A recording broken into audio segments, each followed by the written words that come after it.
Hello Delhi चुली viewers, मैं हूं आपकी होस्ट और दोस्त शिखा। आप देख रहे हैं दिल्ली चुली channel candy floss. Oh it's me, a whole new entertainment experience. Guys, today with us a very special personality, जिनसे जानने के लिए, सुनने के लिए, सीखने के लिए इतना कुछ है कि आज का मेरा इंटरव्यू तो बहुत छोटा है उस चीज़ के लिए।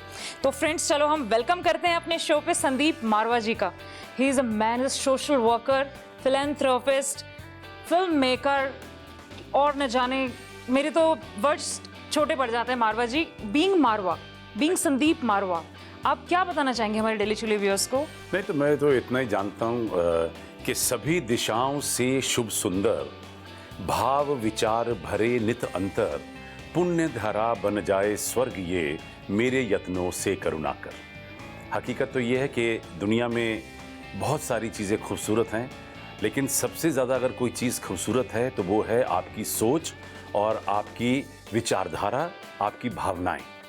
आइए सब मिलकर परमपिता परमेश्वर से ये प्रार्थना करें कि हे प्रभु, मुझे अच्छी सोच दे, मुझे अच्छी भावनाएं दे, ताकि मैं अच्छे कर्म कर सकूं और अच्छे कर्मों से मैं इस दुनिया को, इस संसार को स्वर्ग का रूप दे सकूं। संदीप जी, जब आप बोलते हैं ना, मतलब मैंने आपके सारे इवेंट्स अटेंड करे हैं।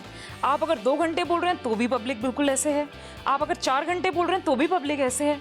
मतलब आपको सुनने के लिए लोग बिल्कुल बैठे रहते हैं।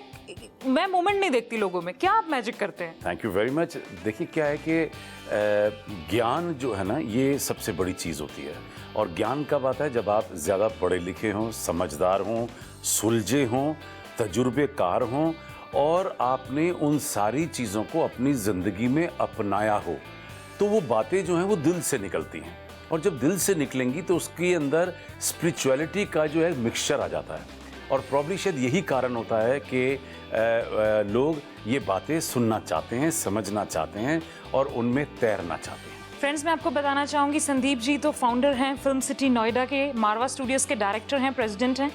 तो संदीप जी, आप के ऊपर इतना, मतलब मैं कहूँगी बाहर रहता है, बच्चे इतना कुछ यहाँ से थाउजेंड्स ऑफ चीज़ें हैं यहाँ पे सीखने के लिए, तो उनको नर्चर करने के लिए स्पेशल आप खुद, मतलब आप इन्वॉल्व रहते हैं, तो क्या आपकी स्ट्रैटेजीज रहती हैं बच्चों के लिए? देखिए, मैंने तो 91 के अंदर स्टूडियो शुरू कर दिया था और 93 में जाकर मुझे ये रियलाइज़ हुआ, जबकि रियलाइज़ तो पहले ही था, लेकिन 93 में ये मैच्योर हुआ आइडिया कि Asian academy of film and television की रचना कर देनी चाहिए। क्योंकि तब तक भारत में सिर्फ 3 फिल्म स्कूल थे और इतने बड़े भारत के लिए, जो दुनिया का सबसे बड़ा फिल्म प्रोड्यूसिंग कंट्री रहा है, उसके अंदर 3 फिल्म स्कूल काफ़ी नहीं थे। तो ये पहला भारत का प्राइवेट फिल्म स्कूल था। हम लोगों ने 4 कोर्सेज से शुरू किया और आज मुझे बड़ी खुशी है ये कहते हुए कि हम लोग तकरीबन 55 कोर्सेज चला रहे हैं, 3 महीने से लेके और 3 साल तक, और सर्टिफिकेट से लेके डिग्री तक। और तकरीबन 1500 स्टूडेंट जो पूरे देश भर से और दुनिया भर से यहाँ पर मौजूद है और अपने अपने पसंद की पढ़ाई पढ़ रहा है। सारे कोर्सेज को हमने रीडिवाइस किया, ऑल्टर किया, अमेंड किया, ऐड किया, सब्ट्रैक्ट किया और करते चले आ रहे हैं पिछले 23 सालों से।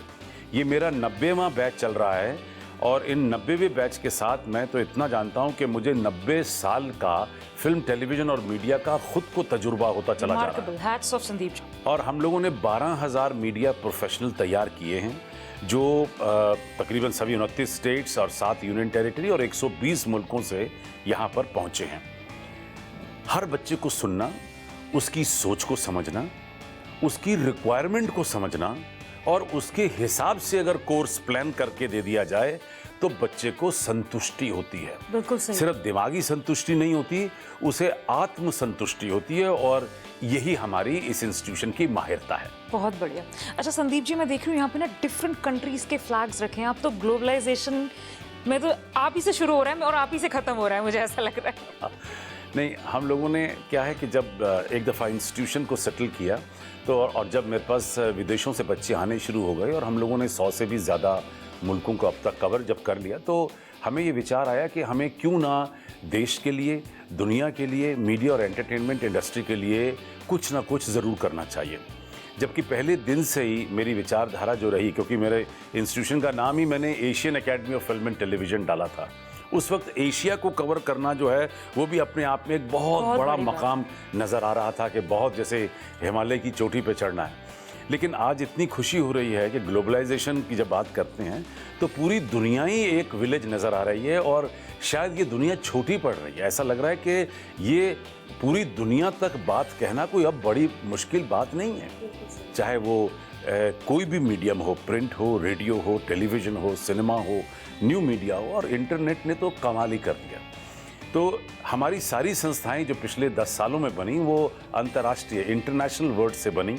International film and television club, international film and television research centre, international public broadcasting forum, international children's film forum, international women's film forum, और इस तरह करते करते global festival of journalism, global film festival, global literary festival, इसी के बाद international festival of cell phone cinema. ये हमारी जितनी संस्थाएं बनती गईं ये राष्ट्रीय नहीं बल्कि अंतर्राष्ट्रीय स्तर पे काम कर रही हैं और अच्छा काम कर रही हैं। हमारी हर संस्था में 50, 60, 70 मुल्कों के लोग जुड़े होते हैं और सबसे बड़ी संस्था जो वाकई में तैयार हो गई वो है international chamber of media and entertainment industry. देखिए देश भर में और दुनिया भर में अगर हिसाब लगाएं तो 10,000 से भी ज़्यादा चैम्बर ऑफ कॉमर्स होंगे, लेकिन मैं हैरान इस बात का हूँ कि अब तक किसी ने ये नहीं सोचा था कि मीडिया और एंटरटेनमेंट इंडस्ट्री जिसने सारी दुनिया को एक्चुअली बांधा हुआ है उसके लिए भी एक चैम्बर ऑफ कॉमर्स होना चाहिए। वाकई कमाल है। तो 2004 में हम लोगों ने ये प्लानिंग की और 2015 में हम लोगों ने ये ICMEI के नाम से ये चैम्बर शुरू कर दिया। अब मुझे खुशी है कि इस चैम्बर के अंतर्गत हमारे पास 162 अंतर्राष्ट्रीय कमेटी, 80 नेशनल कमेटी हैं, 15,000 मेंबर हैं जो दुनिया भर के अंदर कहीं ना कहीं थोड़ा बहुत काम मीडिया और एंटरटेनमेंट इंडस्ट्री के लिए कर रहे हैं। तो जिन झंडों को आप देख रहे हैं ये वो फतेह हैं, ये वो चोटियां हैं जहां पर हमने फतेह पाई और वहां का झंडा लाकर हमने अपने दफ्तर में रख दिया। मैं तो ये कहूंगी प्राइम मिनिस्टर मोदी जी के बाद तो संदीप मारवा जी ही सबसे ज्यादा ग्लोबलाइजेशन पे काम कर रहे हैं। आप ठीक कह रही हैं, बिल्कुल हम लोग बहुत काम कर रहे हैं और मैं अब हमारे प्रधानमंत्री आदरणीय नरेंद्र मोदी जी का बहुत बड़ा फ़ैन हूं और मैं उनको फॉलो भी कर रहा हूं। जिस मुल्क में वो जाते जा रहे हैं हम उस मुल्क के साथ ग्रास रूट लेवल के ऊपर अपने रिलेशन मीडिया और एंटरटेनमेंट इंडस्ट्री से बनाते चले जा रहे हैं। मैं तो ये कहूंगी मिलियंस ऑफ फॉलोअर्स हैं आपके और आप फॉलोअर हैं नरेंद्र मोदी जी के। देखिए एक ऐसा शख्स जो देश के प्रति इतना काम कर रहे हैं, वो भी 2 शिफ्टों में काम करते हैं, मैं भी 2 शिफ्टों में काम करता हूँ। 16 घंटे दिन में काम करके जो आनंद आता है और हमारी सारी एक्सरसाइजेज हैं, सारी संस्थाएं जो हैं वो अल्टीमेटली देश के लिए काम कर रही हैं। हमें कोई ऐसा लालच नहीं है कि हमें कोई बिल्डिंगें बनानी है या यहाँ पर किले खड़े करने हैं, बट हमें ये ज़रूर शौक़ है कि हमारा मुल्क जो है वो दुनिया भर में चर्चित हो, लोग हमारे मुल्क की बात करें। हाल ही में हम लोगों ने 162 अंतर्राष्ट्रीय स्कॉलरशिप लॉन्च की हैं, 162 हम लोगों ने जॉइंट फिल्म प्रोडक्शन लॉन्च किए हैं और इस तरीके से हम लोग बेइंतहा काम कर रहे हैं अंतर्राष्ट्रीय स्तर के ऊपर ताकि लोगों को इस बात का यकीन हो जाए कि मोदी साहब जो कह रहे हैं सिर्फ वो अकेले नहीं कह रहे, उनका मुल्क भी उनके साथ वही प्रथा, वही सोच लेके आगे बढ़ रहा है। मेरे लिए एक बहुत ही प्राउड मोमेंट था Sandeep ji being a journalist. अच्छा संदीप जी भी जर्नलिस्ट हैं, मैं व्यूअर्स आपको बताना चाहूँगी, और मेरे लिए एक बहुत ही प्राउड मोमेंट था जब संदीप जी ने 12 फरवरी को इंटरनेशनल जर्नलिस्ट डे अनाउंस किया था। संदीप जी आपने इतना बड़ा ऑनर दिया सारे जर्नलिस्ट कम्युनिटी को, तो इसके पीछे आपका क्या मकसद था? देखिए एक तो मेरी इमेज बड़ी अच्छी बनी हुई है कि मैं फिल्म मेकर हूँ, फिल्म स्कूल चलाता हूँ, एजुकेशनिस्ट हूँ, यहाँ तक अच्छा लग रहा था। लेकिन बहुत कम लोग जानते हैं कि मैं जर्नलिस्ट भी हूँ, क्योंकि मैंने एक न्यूज़पेपर एडिट कर रहा हूँ, मैं एक 24 घंटे का रेडियो स्टेशन एडिट कर रहा हूँ, मैं एक 24 घंटे का टेलीविज़न स्टेशन एडिट कर रहा हूँ और इस तरीके से मैं तकरीबन 2000 से भी ज़्यादा राइटअप जो है वो इंटरनेट के लिए लिख चुका हूँ। तो ये मेरा एक शौक़ है, साइड बिजनेस है और यही सब एक्सरसाइज करते करते, क्योंकि मैं यूनाइटेड नेशन से जुड़ा हुआ हूँ, मैं इंटरनेशनल ह्यूमन राइट्स ऑर्गेनाइजेशन का एम्बेसडर हूँ यूनाइटेड नेशन से जो जुड़ा हुआ है।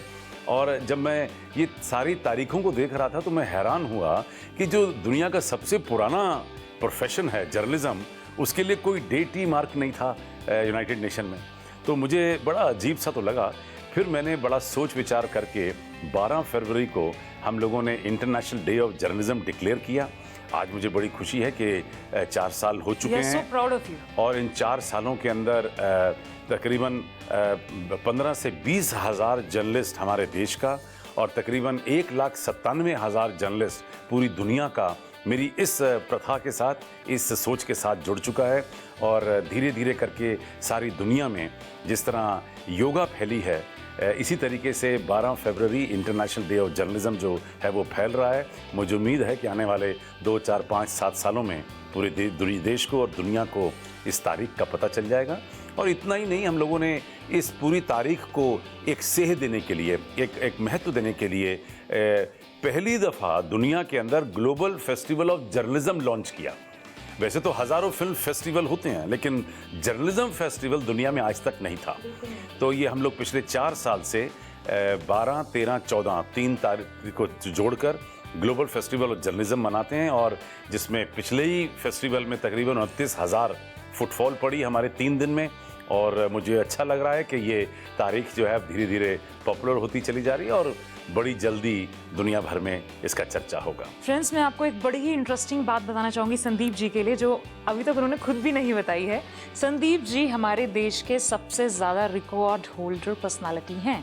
संदीप जी, आप ही बताइए। अरे राम, देखिए, मैंने अब तक कुल मिलाकर 5 अंतर्राष्ट्रीय रिकॉर्ड कायम किए हैं और तकरीबन 380 अवार्ड मुझे अब तक देश भर और दुनिया भर से मिल चुके हैं, जिसमें से तकरीबन 50 से भी ज़्यादा मैं अंतर्राष्ट्रीय अवार्ड अपने देश के लिए ला चुका हूं, जो विभिन्न मुल्कों से, चाहे वो नाइजीरिया है, सेनेगल है, साउथ अफ्रीका है, इजिप्ट है, बेल्जियम है, पोलैंड है, यूके है, वेल्स है, अमेरिका है, सिंगापुर है, थाईलैंड है और बहुत सारे मुल्कों से, हंगरी है, जहाँ से मुझे अलग अलग विदेशी सरकारों ने और फिल्मी संस्थानों ने सम्मानित किया है। मैं नोएडा का फिल्म सिटी का फाउंडर रहा हूँ। ये 100 एकड़ की फिल्म सिटी है, जिसमें 75 एकड़ आउटडोर, 25 एकड़ इंडोर, 16 स्टूडियो हैं और 16 स्टूडियो से आज की तारीख में 350 चैनल 162 कंट्री के अंदर ब्रॉडकास्ट हो रहे हैं।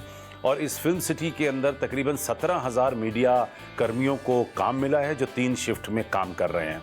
और ये दुनिया की अब सबसे ज़्यादा तेज़ दौड़ती हुई फिल्म सिटी है, जो शायद मेरे वर्ल्ड रिकॉर्ड का आधा हिस्सा बनता है। आधा हिस्सा पूरा होता है क्योंकि इसी फिल्म सिटी में मेरा अपना भी स्टूडियो है और मैं अपने स्टूडियो से पिछले 25 सालों में तकरीबन 4,500 टेलीविज़न प्रोग्राम, तकरीबन 125 फीचर फिल्में, 5,000 ट्रेनिंग फिल्में, और मारवा स्टूडियो जो है वो मैटरनिटी हॉस्पिटल है बहुत सारे चैनलों के लिए, क्योंकि जी टीवी, सहारा, महुआ, प्रज्ञा, ETV, NDTV, स्टार न्यूज़, ये सभी चैनल मारवा स्टूडियो से शुरू हुए। अब ये सब चैनल जो हैं बहुत बड़े बड़े खुद ब खुद एक अपने आप में इंस्टीट्यूशन हो चुके हैं। अब ये सब मिलाकर एक अंतर्राष्ट्रीय रिकॉर्ड बनता है। शायद किसी एक आदमी ने मीडिया के लिए इतना काम इस फील्ड में इतना नहीं किया। बिल्कुल सही। मेरा दूसरा अंतर्राष्ट्रीय रिकॉर्ड बनता है जब मैं ये कहूँ कि मैं एक फिल्म स्कूल का पिछले 25 साल से डायरेक्टर हूँ। अव्वल तो कुल मिलाकर 125 ही राष्ट्रीय अंतर्राष्ट्रीय लेवल के ऊपर फिल्म स्कूल दुनिया में चल रहे हैं और कोई भी डायरेक्टर 25 साल तक टिक नहीं पाया, क्योंकि फिल्म स्कूल चलाना एक इतना मुश्किल काम है और लोग 2 साल, 4 साल, 5 साल में छोड़ के चले जाते हैं, बदल दिए जाते हैं, निकाल दिए जाते हैं। और कुछ ऐसे इंस्टीट्यूशन हैं जहाँ पर डायरेक्टर 10 और 12 साल तक टिक पाए हैं। मेरे केस में मुझे 25 साल होने को आ रहे हैं और इन 25 सालों में मैंने तकरीबन 12,000 मीडिया प्रोफेशनल्स को तैयार किया है, जो 29 प्रदेश, 7 यूनियन टेरिटरी और 120 मुल्कों से यहाँ पर पढ़ने के लिए आए हैं। मैंने 55 किस्म के अलग कोर्सेज तैयार किए हैं, जो 3 महीने से लेके और 3 साल तक, सर्टिफिकेट से लेके डिग्री तक। शायद फिल्म एजुकेशन के अंदर, मीडिया एजुकेशन के अंदर किसी अकेले आदमी ने इतना काम अब तक नहीं किया था। आप तो समझ रहे हैं तो शायद इसीलिए मेरा वर्ल्ड रिकॉर्ड बन गया। मेरा तीसरा रिकॉर्ड बना जब मैंने तकरीबन 10 फेस्टिवल देश को दिए हैं। Global film festival, global festival of journalism, global literary festival, international festival of cell phone cinema, ASMS festival of short films, AFT festival of short films, ASC festival of short films, we care film festival of films on disability, international festival of Sufi films. लेकिन इनमें से सबसे ज़्यादा चर्चित हुआ AAFT festival of short digital films. ये 90वां addition है जिसकी मैं तैयारी कर रहा हूँ। ये दुनिया का एकमात्र ऐसा फेस्टिवल है जो अब तक 90वें एडिशन तक पहुँच पाया है। एकमात्र ऐसा फेस्टिवल है जो साल में 4 दफ़ा होता है। एक ऐसा फेस्टिवल है जिसके अंदर हम लोगों ने 2300 से भी ज़्यादा फिल्म मेकर्स को उनकी डेब्यू फिल्म दिखाने का मौका दिया है। बड़े से बड़ा फेस्टिवल 2, 4, 5 से ज़्यादा बड़े फिल्म मेकर्स को मौका नहीं दे पाता है, नए कलाकारों को, नए डायरेक्टर्स को। लेकिन ये फेस्टिवल जो हमने बनाया ये ऐसे ही लोगों के लिए बनाया और ये अपने आप में एक बिल्कुल अलग दिशा हो गई, एक नई सोच हो गई और एकमात्र ऐसा फेस्टिवल हो गया जो 90 एडिशन तक पहुंच पाया है। दुनिया का कोई फिल्म फेस्टिवल अब तक 70 से आगे नहीं निकल पाया है। जिस भी चीज को आप हाथ लगाएं वो सोना ना बने, ऐसा नहीं हो सकता। अरे मैं सिर्फ मेहनत करना जानता हूँ और इतना जानता हूँ कि कर्म किए जा फल की चिंता मत कर रहे इंसान, जैसे कर्म करेगा वैसे फल देगा भगवान। और ये है गीता का ज्ञान, सिंपल सी बात है। मेरा चौथा रिकॉर्ड बना जब मैंने कॉमनवेल्थ गेम्स के लिए काम करना शुरू किया और 19th कॉमनवेल्थ गेम्स दिल्ली के लिए हम लोगों ने क्वींस बैटन रिले की कवरेज का पूरा जिम्मेदारी भारत सरकार से ली। वाघा बॉर्डर पे जैसे ही क्वींस बैटन पहुंची वहां से लेकर और नेहरू स्टेडियम तक हम लोगों ने 28 प्रदेश, 5 यूनियन टेरिटरी कवर करते हुए, 20,000 किलोमीटर कवर करते हुए, 300 इवेंट, 900 सिटी कवर करते हुए 10,000 फोटोग्राफ्स खींचे, 1,000 घंटे की फिल्म बनाई, 102 रेडियो प्रोग्राम तैयार किए, 102 शॉर्ट फिल्म तैयार की जो पूरी दुनिया में शाम को 162 मुल्कों के अंदर ब्रॉडकास्ट हो रही थी और ये सारा काम हमने 102 दिन में किया। इसके अलावा जो कॉमनवेल्थ गेम्स की ओपनिंग फिल्म थी 3 मिनट की, वो भी हम लोगों ने मारवा स्टूडियो में तैयार करके भारत सरकार को और कॉमनवेल्थ गेम्स को दी। और जयपुर से दिल्ली तक का क्वींस बैटन को लेकर भागने का जो जिम्मे था वो भी मेरे हिस्से लगा और ये सब कुछ मिलाकर एक अंतर्राष्ट्रीय फिल्म और स्पोर्ट्स का पहला इतना बड़ा रिकॉर्ड कायम हुआ। You are a magician Sandeep ji, इतनी एनर्जी ना आप कहाँ से लाते हैं? अरे एनर्जी, ये तो देखिए, आपको काम करते रहिए ईमानदारी से। हकीकत तो ये है कि मैंने कभी भी अवार्ड्स या रिवॉर्ड्स के लिए काम नहीं किया। मैंने काम किया क्योंकि इट्स माई पैशन, मुझे मोहब्बत है इस बिजनेस से। मैंने ज़िंदगी में 3 मुद्दे बनाए। पहला कि मैं भारतीय हूँ, इस देश में जन्मा हूँ, मुझे अपने देश से बहुत प्यार है और मैं अपने देश के लिए बहुत कुछ करना चाहता हूँ। दूसरा, मैं मीडिया और एंटरटेनमेंट इंडस्ट्री का हिस्सा हूँ और मुझे लगता है कि इस इंडस्ट्री ने मुझे तहे दिल से मदद दी है। मैं इस इंडस्ट्री को उससे भी ज़्यादा बहुत कुछ वापस देना चाहता हूँ। तीसरा, मैं जानता हूँ कि परमपिता परमेश्वर ने हमें मनुष्य का रूप दिया है, आपको इंसान का रूप दिया है, तो इंसानियत के नाते, ह्यूमैनिटी के नाते मैं उस हर बंदे की मदद करना चाहता हूँ जो अच्छा है, जो इस क्षेत्र में आना चाहता है, जिसकी सोच अच्छी है, जो अपने अच्छे कर्म करना चाहता है, मैं उसकी पूरी मदद करना चाहता हूँ। इतने बढ़िया थॉट्स हैं संदीप जी, आपको मन कर रहा है कि आपको सुनते चले जाओ। It's like fuelling up. Thank you very much. ये आपका बड़प्पन है। मैं वही बोल रहा हूँ जो मेरी सोच है, मैं वही बोल रहा हूँ जो मेरे दिल और दिमाग में है और मुझे कभी भी बातें बनाने की ज़रूरत नहीं पड़ी है क्योंकि जो मेरी सोच है मैं वही बात कर रहा हूँ। तो शायद हो सकता है कि अगली बार भी जब आप मुझे सुनेंगी तो यही सब बातें मैं आपसे हो सकता है दूसरे शब्दों में कहूँ। अभी रिसेंटली आपने doctor Sarojini Naidu national award का भी एक कमेटी का गठन किया है, जो कि अभी तक किसी ने सोचा नहीं था कि डॉक्टर सरोजनी नायडू के नाम पे कोई अवार्ड कुछ नहीं था, तो वो भी अपने आप में एक मिसाल है। लेकिन इससे पहले मेरा 5वां रिकॉर्ड रह गया। हाँ जी, आप बता रहे थे। 5वां रिकॉर्ड मेरा ये है कि मैं फिल्म मेकर तो हूँ ही और मैंने अब तक 2300 शॉर्ट फिल्में बनाई हैं, जो दुनिया की इस वक्त सबसे ज़्यादा फिल्में एक आदमी द्वारा बनाई गई हैं।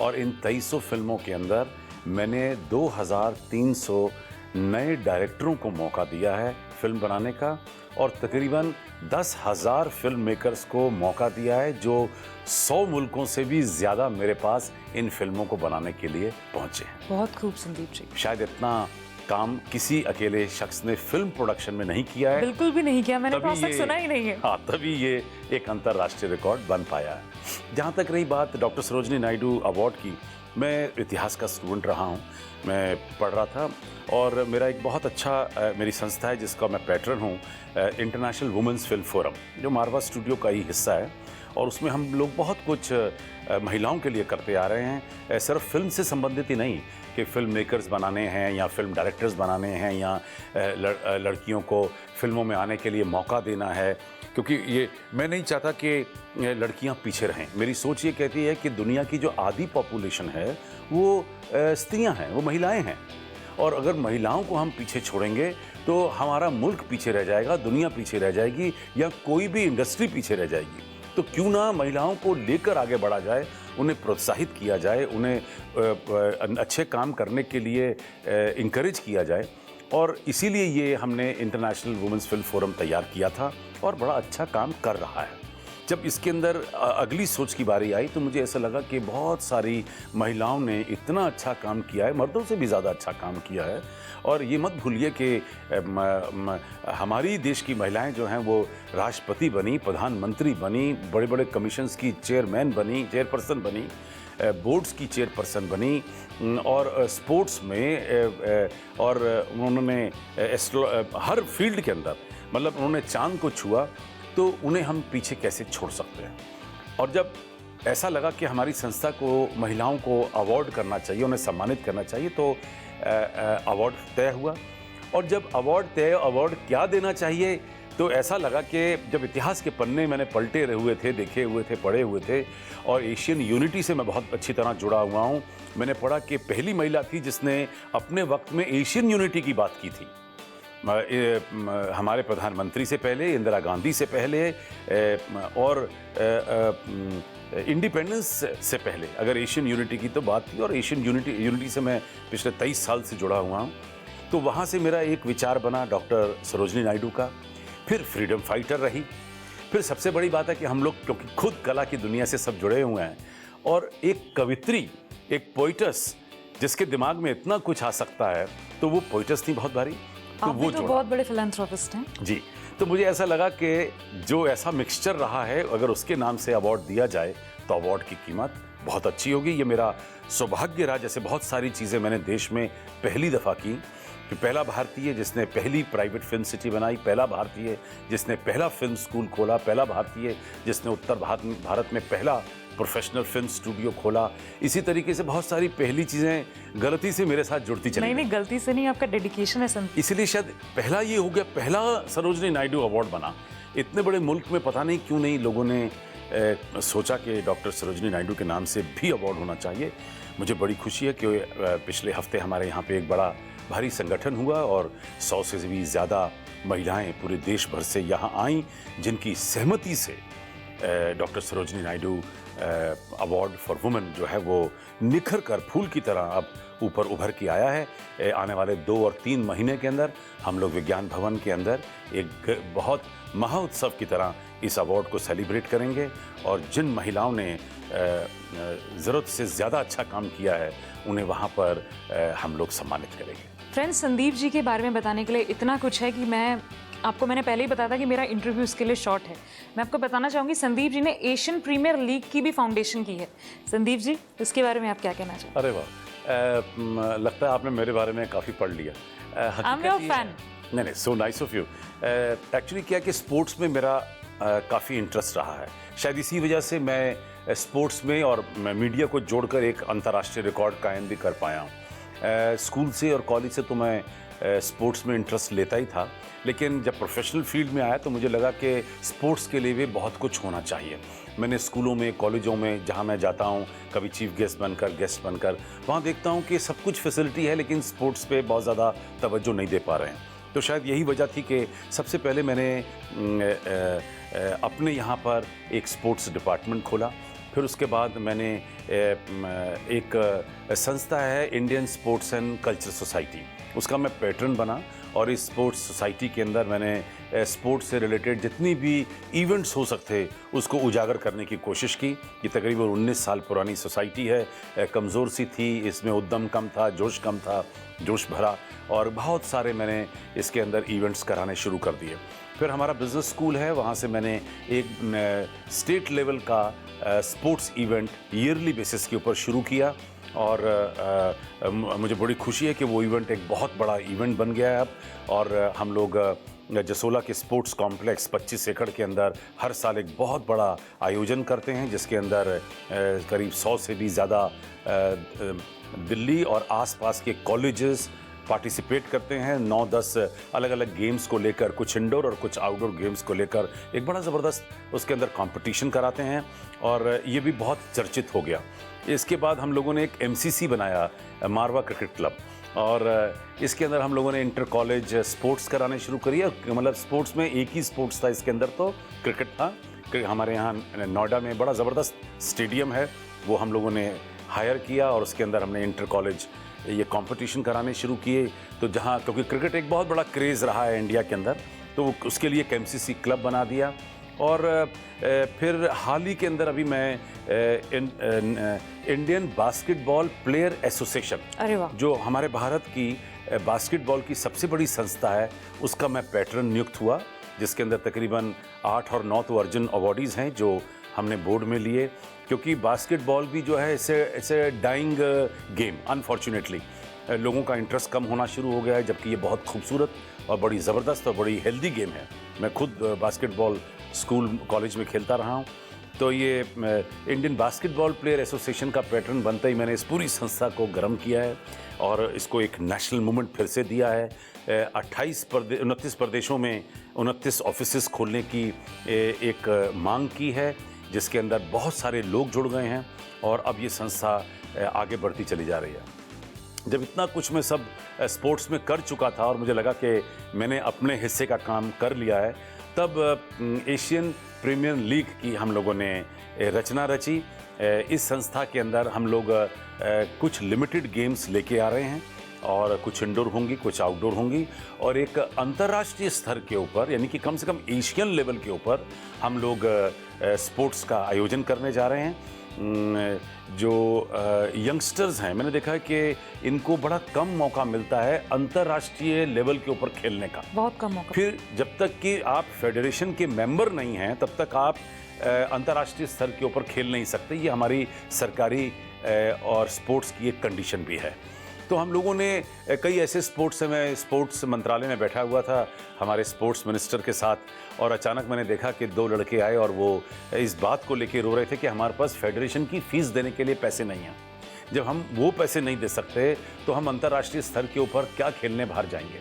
वहाँ से मेरी सोच बदली। मैंने कहा साहब, हम ऐसा कुछ क्यों ना करें कि जिन लोगों ने वाकई स्टेट लेवल पे या नेशनल लेवल के ऊपर गेम्स खेल ली हैं, तो हमारी जो एशियन प्रीमियर लीग है वो इनको स्पॉन्सर करेगी। तो हम लोग जो है वो पीछे नहीं हटेंगे और हमारे जो इतने टॉप लेवल के स्पोर्ट्स पर्सन हैं जो सिर्फ छोटी छोटी कंडीशनों की वजह से अंतर्राष्ट्रीय गेम नहीं खेल पा रहे हैं, उन्हें ये संस्था प्रमोट करेगी। कितना आप सोचते हैं दूसरों के लिए संदीप जी, इतना मतलब you are so gratitude for everything. नहीं, मैं समझता हूँ कि देखिए, हर आदमी का ये फ़र्ज़ है, सुबह उठकर हर आदमी अपने बारे में तो बहुत कुछ सोचता है, लेकिन ऐसा क्यों नहीं कि वो थोड़ा सा दूसरों के बारे में भी सोच ले। अगर 120-125 करोड़ की जनता अगर एक काम दिन का सिर्फ दूसरों के लिए कर दे, तो 125 करोड़ इंटू 125 करोड़ काम जो है वो देश भर के अंदर इतने हो जाएंगे कि ये मुल्क कभी ना तो गरीब नजर आएगा ना कमजोर नजर आएगा। Very inspiring. तो मेरी तो यही सोच है और यही मैं अपने दोस्तों को, अपने स्टूडेंट्स को, अपनी फैकल्टी को, एडमिनिस्ट्रेशन को यही जताने की कोशिश करता हूं कि आप अपने बारे में ज़रूर सोचिए, वो आपका हक है, लेकिन एक काम दिन में ऐसा ज़रूर करिए जिससे किसी दूसरे का भी भला हो जाए।